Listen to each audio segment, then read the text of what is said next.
My aunt said in front of everyone, "This girl only cares about money." The first thing that felt strange to me wasn't her voice. It had always been a little loud and decisive. What was strange actually was her smile. Not the kind that reaches the eyes. This one stopped at her lips. It was a quiet Sunday in a small American town.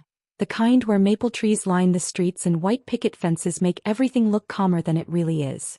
Outside, the neighbor's dog barked like it always did, as if it had something urgent to say but never quite got to the point. Inside, I had just placed grocery bags on the kitchen counter, mentally calculating how to stretch the week's budget without cutting anything essential. "Are you okay?" my cousin asked. "Yeah, just tired," I replied. "You sure?" I said I'm fine. And I wasn't upset. I wasn't even surprised. I was just paying attention. At lunch, everyone sat around the table. Plates clinked softly, someone laughed, and for a moment, everything felt normal. Then my aunt said it, calmly, casually, like she was commenting on the weather. "This girl only cares about money." The room went still. I looked up, feeling every eye shift toward me, like a spotlight had suddenly been turned on.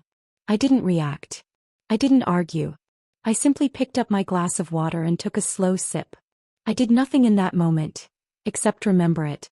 The first clue. A few days later, I was sitting in my car waiting during the afternoon carpool.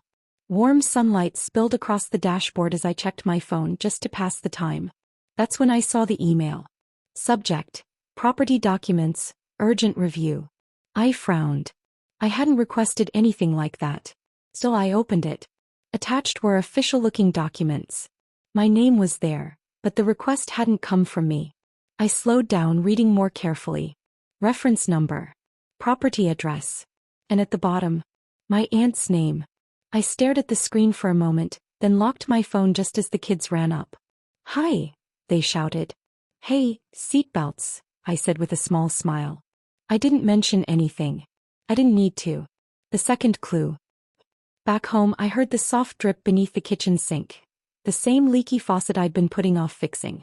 I grabbed a cloth and crouched down, listening as the water fell in steady intervals. Drip, drip, drip. Some things don't fall apart all at once. They wear down quietly, until you finally notice. That night, I opened the documents again. This time I didn't skim. I read everything. Every line. Every date. Every signature. And then I saw it. A date tied to a signature that couldn't possibly be mine. I wasn't even in town that day. I leaned back and exhaled slowly. The third clue. I didn't tell anyone. Not my friend. Not my neighbor. Not even a hint in the family group chat. "Are you okay?" my friend asked later that week at a small coffee shop. I wrapped my hands around my cup, letting the warmth settle me. "Yeah. Just busy." "You sure?" I said I'm fine. I wasn't breaking down. I was thinking. Over the next few days I gathered things, quietly. Emails.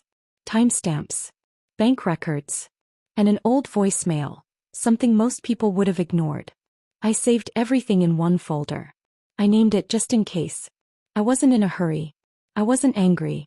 I was preparing. The day of the family meeting arrived. Same dining room. Same table. Same people. The only difference. I wasn't empty-handed. My aunt smiled at me when I walked in, that same smile that never reached her eyes.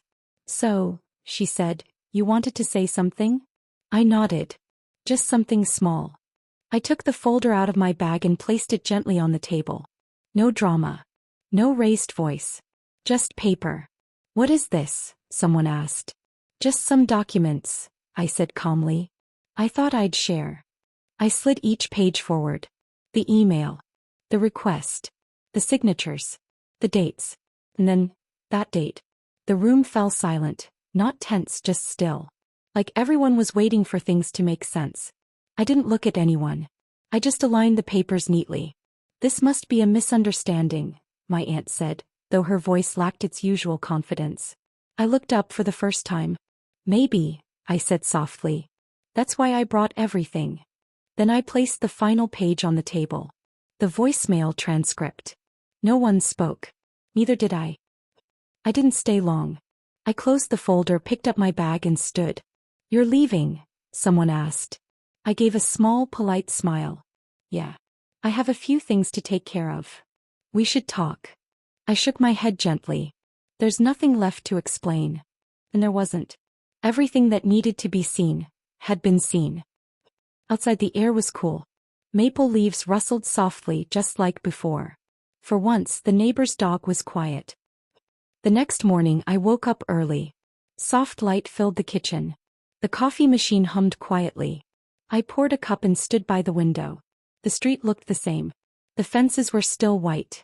Nothing had changed. Except me. I didn't celebrate. Didn't call anyone. Didn't post anything. I just took out a notebook. New plans. New decisions.